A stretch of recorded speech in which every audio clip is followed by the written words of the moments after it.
Hey, so I am Irina. I am one of the fellows of 2023. One of the best experiences of my life for sure.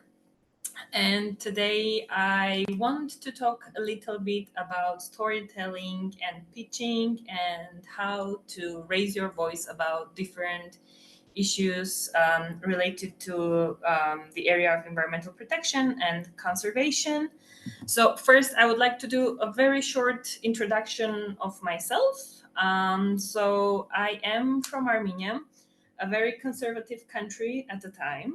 When I was born, this was the time when Soviet Union collapsed. So we had very little opportunities in terms of the choices we could make in our life, in terms of career perspectives. So if you were born during the years I was born, you could choose between a few specializations. For example, you could become a lawyer, you could become an economist, or you could become a doctor. So none of that was of my interest.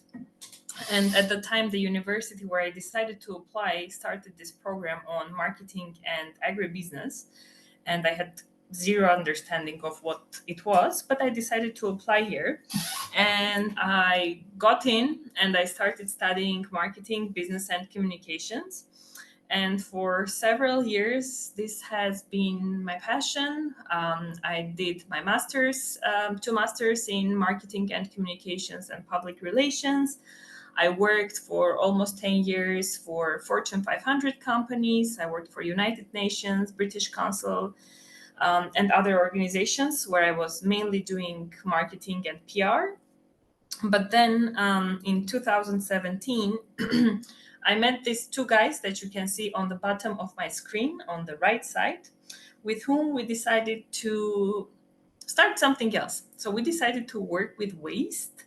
And this was a very unique moment for Armenia, especially being a female. Choosing to go to this direction was definitely something that people didn't expect. But it was the moment when I completely changed my career and I realized that I actually found myself in this perfect world of environmental protection.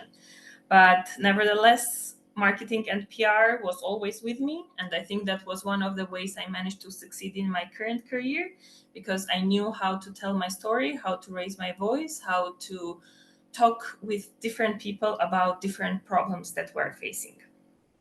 So today's topic, we're going to break it down into 6 main categories. So we're going to talk about basics of storytelling, what it is, why you do it, the types of stories and storytelling techniques that you can use in your everyday life, how powerful a story can be or not, the science that has some chemistry and some psychology behind storytelling, how we build the effective stories, and how we do the elevator pitch.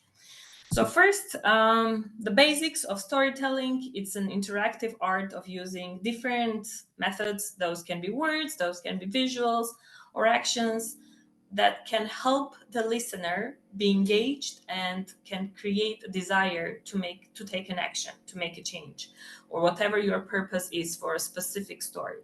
But generally speaking, you use different methods to make people care. There are different types of storytellings. You may find very different options in different sources, but the main 4 types that we differentiate are the oral storytelling, the visual, the written, and the digital. Digital is relatively new. So what we mean by digital storytelling is anything you can see on social media, anything you can see on web, anything you can see on specific websites. Those can be correlation of written text. Those can be correlation between visuals.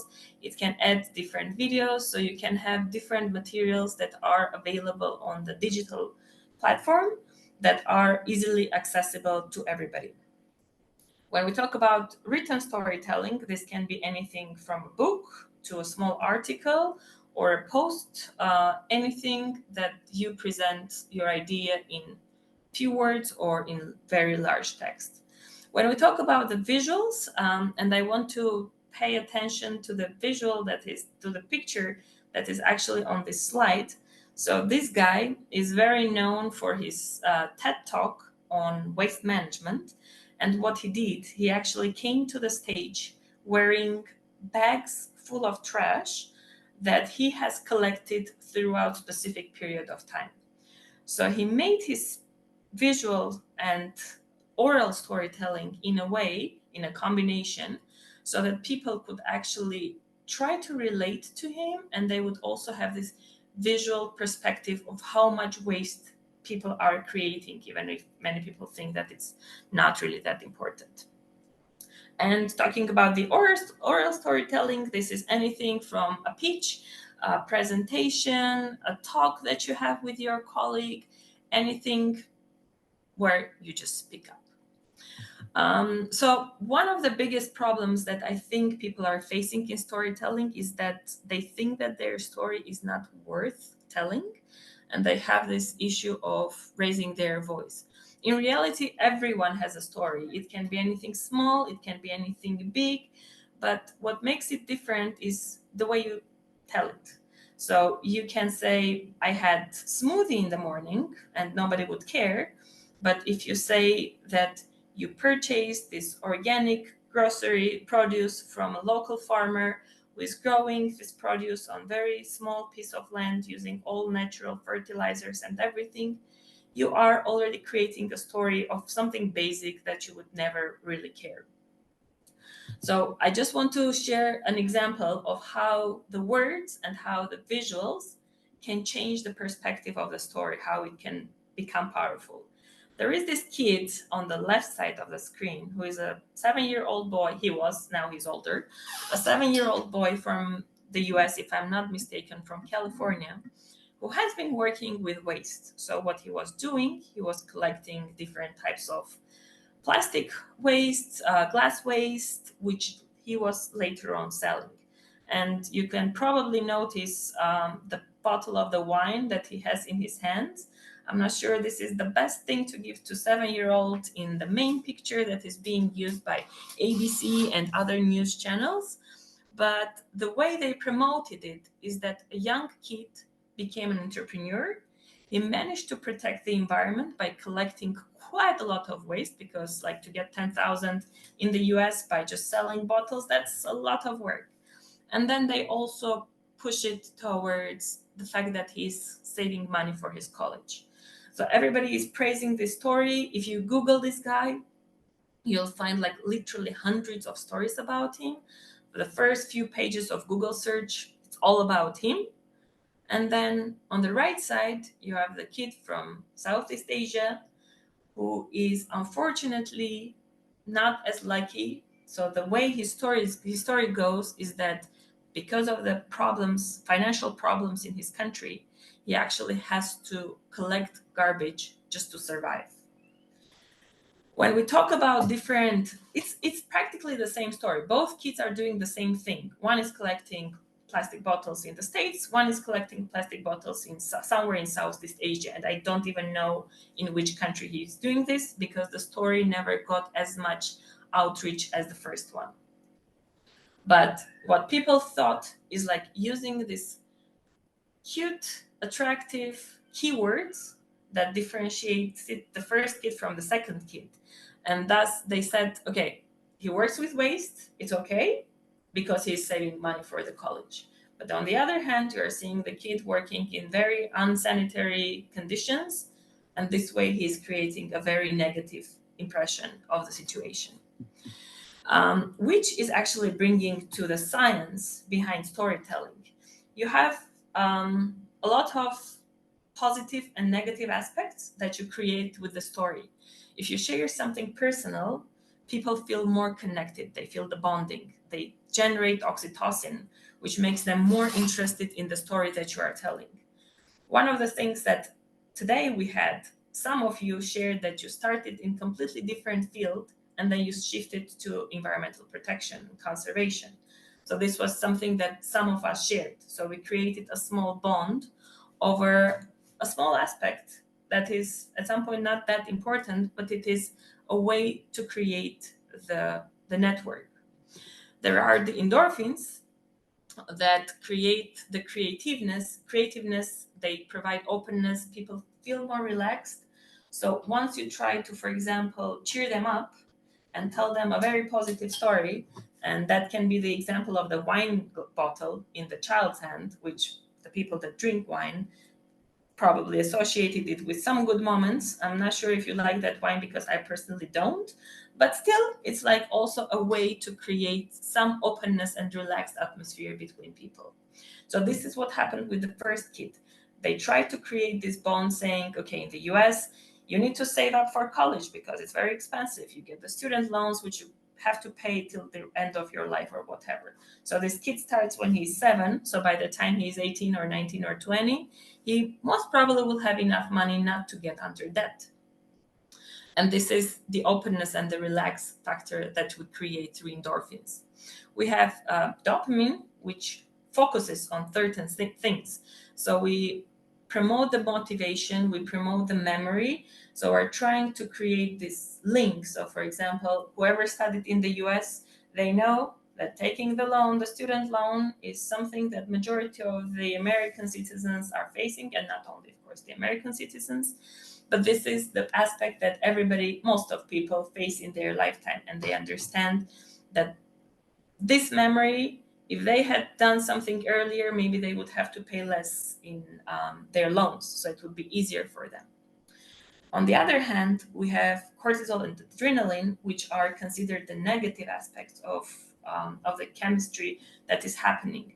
So when we're talking about the kid who is in this very poor conditions, trying to make some money to survive, going through the landfills, going through all these unsanitary aspects, this is the problematic part that might create the negative aspect amongst the people. So you would love to hear the story of a kid that is making 10K by recycling, but not everybody wants to hear the story of a kid that has to collect bottles for 5 cents in order to make his ends meet. When we talk about building the effective stories, there are a few key things that I recommend following. So, the first thing, you definitely need to pay attention to your title. If you say something that is very long, that is very short, that is not really telling anything to the reader, to the speaker, you have the first negative chemical reaction happening. So, the first thing you definitely want to do is to focus on the title of your pitch, of your presentation, of your story, whatever message you want to deliver. You choose a call to action. So I can say that, yes, it's very sad to see that we have big deforestation happening around the world. But if I'm not delivering it to and like making a call to action, people will simply forget it. So it's important that in any message you state, you have a specific call to action. The third that you need to follow is like to make it shareable and easy to understand. So if I'm talking about chemistry and I really suck at chemistry, it's difficult to remember all these difficult words. It's really difficult to understand why chemistry has to do anything with whatever we're talking about. So you always want to make either comparison, or you want to bring an example, or you want to make it easy, understandable for everybody. One of the problems that we have right now, for example, in tech industry, is that when new startups, IT focused companies are doing their pitches, the IT person doing the pitch is focusing a lot on the engineering component. So he's giving the technical talk and people simply do not follow. So this is why you always want to have a marketing person, a public speaker, a communications person delivering your pitch or delivering your presentation, unless you are ready to take a lot of time and improve your skills, or perhaps you are this perfect natural public speaker, in which case, of course, the story is completely different. The fourth, I completely recommend on focusing on your audience, because if you know your audience well enough, it's easy to structure your speech, your pitch in a way that they can follow you. This is not always easy. So, for example, even today, for me, it was very difficult to understand who my audience is going to be, how difficult the information that I'm providing here should be. But if you have the chance of learning about your audience, it can be through LinkedIn search, it can be through Google, it can be through asking other peers, you definitely want to learn more about your audience. Make it interesting and personalize it. People love personal stories, even if your story is ridiculously funny or not funny at all. You should definitely take a moment and talk a little bit about your personal experience and try to connect with people at personal level.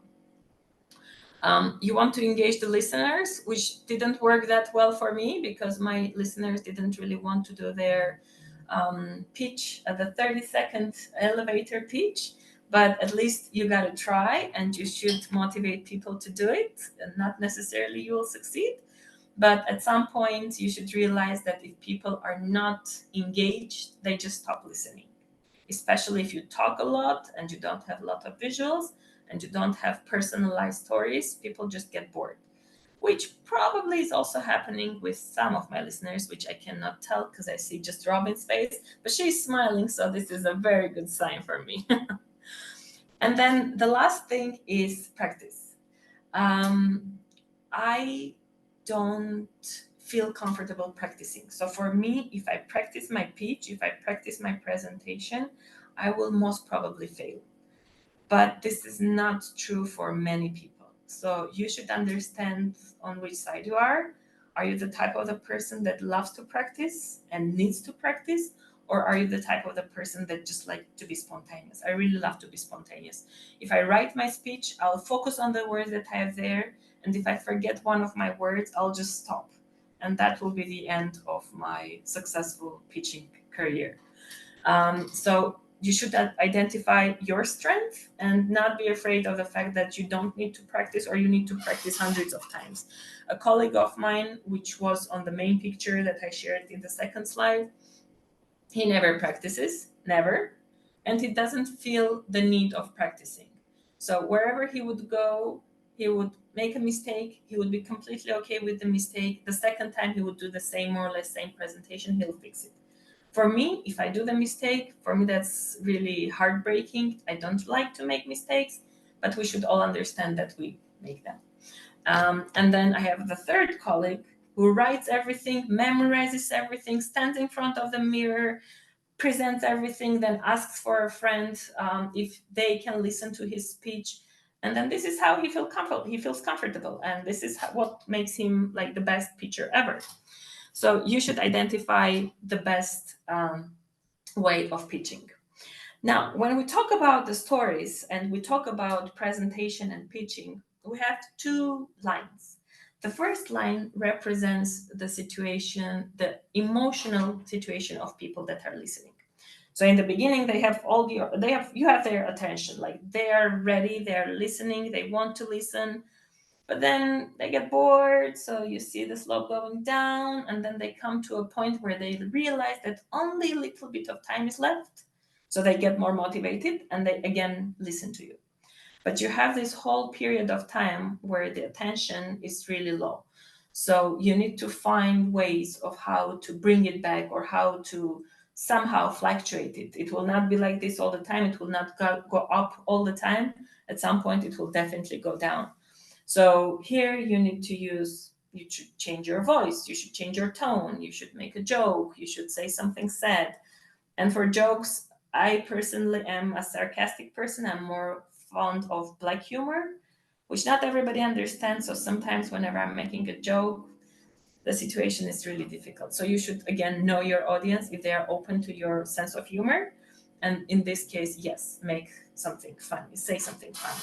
If not, just use gestures, use your hands, move a little bit. Don't, of course, do it drastically, but make sure that you are engaging with your listeners. The second line that you see, this is the fluctuation that you can achieve through using different techniques that can create more awareness around your topic. Um, do we know, all of us, do we know what the elevator pitch is? I see Robin nodding. I would assume that if nobody says yes, yes, yes, great. Okay, so it's awesome that you know the elevator pitch, and this is what initially we tried to have in the beginning of our session today. So we generally break it down into 4 main categories: how you do the pitch, how you do the elevator pitch. It's a 30-second pitch. So you imagine the situation where you are in this elevator with this amazing person who can give you money if you are looking for a donor, or who can connect you with CNN because you want to do a media story about your project, or the person that has invented the renewable energy systems, and this is your, I don't know, idol or whatever. So you have 30 seconds to talk to this person, and you can choose what you want to talk with this person. Do you want just to introduce yourself? Do you want to ask for something? Do you want to share your story? It's all upon your personal interest. I personally do a lot of grant writing. So, for example, if I see a donor, one thing that I definitely want to do is to ask for money, but I hate asking for money face to face. I can do it in a written form. I can prepare a very good application, grant application, and submit it and receive the money. But when it comes to the personal ask, I'm really bad at it. But if you are at the elevator with this person, you want to start with a small introduction. So you just give your name, a very, very brief intro of who you are. And then you switch to the second part where you are targeting the specific goal you want to reach. So you are talking about your work and why it matters to you and why it matters to the others. So for me, I work in waste management. And when I was starting, trust me, nobody cared about waste. One of the most common comments I would hear from people when I would say that I work in waste management, they thought that the financial situation of my family is so bad that I had to work in waste. I got a feedback that if I ever want to get married, I shouldn't really work in waste management because the man that supposedly can become my husband would feel ashamed of me working in waste. So there is all this crazy attitude and ridiculous way of thinking, but nevertheless, you need to understand what your audience is capable of listening to and what you can ask, where you come to the third point and you do the ask moment. So you tell your listeners what you expect from them. It can be something small, it can be something big, it doesn't really matter. I wouldn't really recommend asking for a lot of money during the first meeting in the elevator, but you can definitely ask for the next meeting or a call or whatever, just to build the connection, or ask for a business card, contact details, so that you can follow up with this person. That is your last 5 seconds, let's say. So from 25 to 30 seconds, you are doing your main ask and you are trying to understand if this person is actually open, because there is also a chance that this person will be on the phone or will not be interested in listening to you or whatever, but you need to try it. So what I wanted to do right now is to test with you a good and bad elevator pitch. So I'll bring it on my personal example, the way once I did an elevator pitch, which was horrible, and then ones that actually brought me quite a lot of funding for my organization. So I work in an NGO, which has a very long name. So the first sentence was, "Hi, my name is Irina, and I'm the co-founder of ISSD, Innovative Solutions for Sustainable Development of Communities, NGO based in Armenia." And I lost the person. Like, first sentence, I lost the person. I care about my organization. I like the name of my organization because it represents whatever we're doing. But in reality, I really know that it's a very long name. It's boring, and people don't really care about the name of my organization. So this was my first elevator pitch. And then the second time, and this is the first component of the pitch where I'm introducing myself. My pitch changed to, "My name is Irina and I'm a circular economy expert helping different stakeholders fight against waste." And here I have the keyword of circularity and I have the keyword of waste. And these are two things that people right now care. So everybody knows that we have the big problem with waste. So they care. And also people are starting to learn about circularity, even if they don't know much about it, but this is new fancy keyword that is being used by many donors and by many organizations. So they care. And I'm not saying this is the best one, but it is improving. Then I'm going for what I'm doing and what I want to talk about. So I said, I do a few projects that promote sustainable development in my country. Yes, awesome. Sustainable development is good, but what is sustainable development? How many projects do you do? Why are you talking about all these different projects? Are you asking me for like helping you through all the projects, or what exactly do you want? So then I restructure it, saying my work focuses on designing and implementing projects in rural Armenia that promote proper waste management at community level. So now I have a specific thing, and my organization has had around 20 projects within the last 6.5, almost 7 years. In agriculture, in environment, in women empowerment, in circularity, in education, and anything you can think of. Armenia is a very small country, so we wear a lot of hats throughout every organization you can think of. So when I pour all this information on the person and I tell them, I'm doing women empowerment, I'm doing waste management, like, why are you doing women empowerment and waste management? So when you are in the elevator with this person, I know this is difficult, but you want to choose one topic.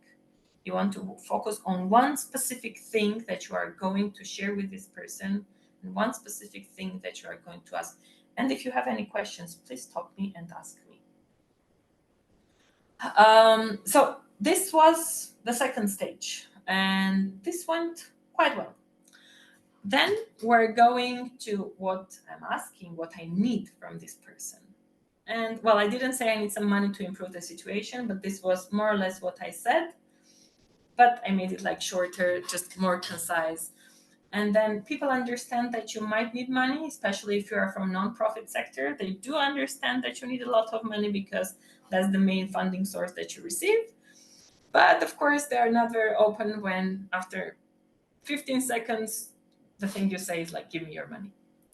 So this is why I changed it to my organization is currently working on an innovative tech solution that will solve the problem of single-use plastics. And here again, I have a couple of keywords and I'm very specific, down to earth with my ask. So I'm saying I'm working with plastic, I'm working with tech, I'm working on solving this problem, and I need some help. Then we go to the specific closing remark of our elevator pitch. So I say, I think you'll like it and you can support us by investing. Sometimes this works because some investors really like to be short and concise if we're talking about the business. But if we're talking about nonprofit, they want all these stories, they want the blah, blah, blah part, they want to learn your story, they want to understand why this will be different, why this will make a difference for them as well. So then you change it. After you're reviewing your organization's CSR priorities, corporate social responsibilities priorities, I understand that our organizations have the same mission, and with your permission, I'd like to send you a follow-up email to discuss possible cooperation. So this is how I close my elevator pitch. I just ask for a very small thing, which is the permission to send them an email, to give them a call, to text them on WhatsApp or LinkedIn or whatever. And this is how I'm building my connection with them. I had the first pitch that I did in my life. I had the resident representative of United Nations being present at the pitch. I didn't get it, and I think that was the only pitch that I ever did, and I didn't get the money. But the guy, the representative, he really liked my presentation. So he, during the Q&A session, he made me understand that I can approach him after the presentation was over. So I did. And what he told me is that he really liked my idea. He thought we're still very far behind, so it's not really wise of them to invest in my idea. But he said that he knows somebody that can help me to come to this point where my idea will be valid. So he introduced me to another person from another organization with whom I had 2 meetings. during which he told me that my idea is too innovative at the time. But then during the third meeting, he actually told me that he likes it. We need to improve it a little bit further. And this was the first big funding that we have received from the donor organization that was operating in Armenia. And this was the time when our organization started really big changes in waste management in Armenia. And that was in 2017, when literally nobody cared about waste in my country. And right now we have multi-million euro projects happening, euro dollar projects happening in Armenia that are focusing on improving the current waste management situation. So a small step, initial failure that I didn't get the money during the pitch broke me, to be honest. I felt very dismotivated and I felt very upset and everything. But then the opportunity to speak to this person, for which I had less than 30 seconds, and get the connection to the person that can help me improve the situation in the specific field was the thing that I actually wanted to do.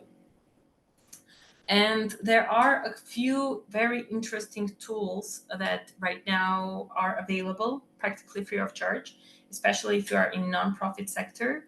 There are many tools that you can use to create visuals. So for example, the presentation that I have, I've done this through Canva platform. I don't know if you know it or not. It's really cool design platform where you literally don't need any design skills. And if you are a nonprofit sector representative, you can actually even request a free premium mode, which I did personally, which we gained. You have programs like Grammarly, which is also an opportunity to use free tool to improve your writing if you are doing written storytelling. There are a lot of specific programs and websites and platforms that are allowing you to create videos, to create graphs, to create many illustrations that can make anything look more beautiful, more interesting, and more easy to understand. And if this might be of your interest, I will be happy to share some links with different tools that are right now available, either free of charge or they have some minimum fees that you can use to upgrade. There are a lot of materials in English and different languages on how to do more detailed elevator pitches because we tried to keep in 1 hour. So I wanted to talk about all small aspects. But of course, this is the very, very introductory part. So this is just to let you know that if it is of your interest, I would be very happy to share with you some of the tools that are available. So what I would recommend to focus on if you are thinking of improving your public speaking skills or your pitching skills is you always need to take the opportunity to speak. So even if it's bad, it doesn't matter. You need to start somewhere. And again, if you think that your story is not worth sharing, I assure you it is, as long as you find the right keywords to present your story. Always speak up. Yes, Angel. Can I add that I honestly, oh, sorry. I would add that I feel like it's important to share that in approaching funders, like they want to hear, they want to help. You don't have to be perfect for it to be a positive experience. I loved the story that you shared, Irina, around how like you got help from them afterwards that helped you refine, even though you were feeling terrible because you didn't succeed in that moment. I think that is the story of pitching. And as best as everyone can to like not be too much up in your own head around doing it, would would be the thing I think is actually the most important thing to remember. I completely agree. Yeah, for sure. People really care about the stories. Before they didn't. Now they really do. I mean, the more personalized it is, the more in depth it is, the more emotional it is, the better. Like literally the better. Don't make it like very long because they don't really want to listen to too many details. But in reality, as open you are, the more open the donor potentially or other listener can be. I want to recommend to share your stories, and you can use platforms that are offered by Kinship. You can use the platforms that are offered by different conservationists around the world. And as you know, we have this amazing newsletter that is coming up thanks to the advisory group. So if you have some interesting news, please share them with the newsletter team so that they can raise also the voice on behalf of you and share it with larger public, because this is like the people that are here are the ones that care, are the ones that are really passionate about it, and they really want to help you succeed in conservation. I think this is one of the areas that not many people care. So if you talk about tech, if you talk about health, if you talk about medicine, you will hear more response. People will be more open to listen to you. But unfortunately, when it comes to environment, we have very few active listeners here. So you should really use the platforms that are available, that are out there, to just share your stories and motivate others and put them on the podium, you know. Dream, of course, never stop. um, Trust me, I never thought that I can build a successful company on my own. Well, I'm not on my own, there are two of us, but nevertheless, I would never imagine that I will quit my really, really well paid job in very reputable company and work on the stairs in front of my university trying to draft a project that we were supposed to submit for funding of only, I think, $6,000 or anything like this, which right now seems ridiculous, but that was something I decided to try and it worked well. Luckily for me, it doesn't always work well, but luckily for me, it worked very well.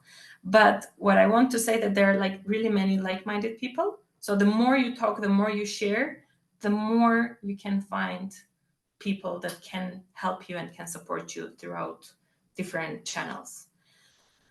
And that would be overall it. So if you have any questions or you would like to discuss anything, I'd be very happy to. I see some chat comments. Let me open it. Hi, I Irina. want, oh, that's Oh, okay. sorry. You can go. Go ahead, Dama.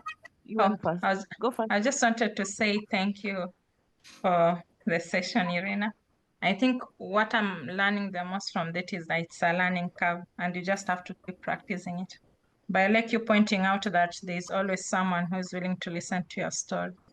I think if you can figure out how to bring the passion, I think most of us in the environmental space, we're already passionate about what we want to do. And we just have to figure a way to get more stories out there. I think this is a good way to start. And I'm thinking like getting the elevator pitch is like the best way to start, because most of the time you're going to different places and they just want to hear in really short bursts what it's all about. So I think this was very timely. I'll keep practicing. I think the next time you have a session, I'll be better. Thank you, Dama. Appreciate it. Yeah, I also agree. You should have a few elevator pitches ready. Never know when you will need them. Liz, did you want to go? Yes, yes. Sorry, my network is low. You can't see my face. Thanks, Irina. I've always thought of the elevator speech, and now I am doing it more at a personal level. So I think I need more practice because I've been using 8 verbs. I'm passionate about water and community. Could you please help us work better with communities to improve their livelihoods? At some point, I get confused, but it attracts attention, and then the discussions get better. But now, from your 4 boxes, I'll go back to it and keep practicing. Thank you very much. And also, thank Thank you you. for talking about the newsletter. I should use the moment. I We need know. stories. Yeah, please. Yes. Please. Can I throw out one thing that I often find helpful when I'm looking for inspiration for like, oh, I want to tell this story in a certain way? Um, there's the website Kickstarter, where people are looking for different funding of sometimes it's cause things, but it's almost always a product, right? And investors. And one of the things that I have found very helpful is you can search by almost anything. So you could find something maybe adjacent or feels like somewhat like what you all might it might feel like, oh, maybe this has the same kind of audience. And on Kickstarter, you can see which things are significantly overfunded. So in other words, the pitch was really, really effective, right? Something they were trying to raise $10,000 and they raised $100,000 or beyond. And Kickstarter promotes those. Look through the little videos that they have there, because it's almost always the founder or the inventor telling the story of why you should fund what they're doing. And many of them they don't all take the same approach. There's lots of different styles. And I find that really helpful as an inspiration tool. And it's a free and easy thing that you can use anytime that you want. So that's my pitch. TED Talks are also great. Really nice presentations.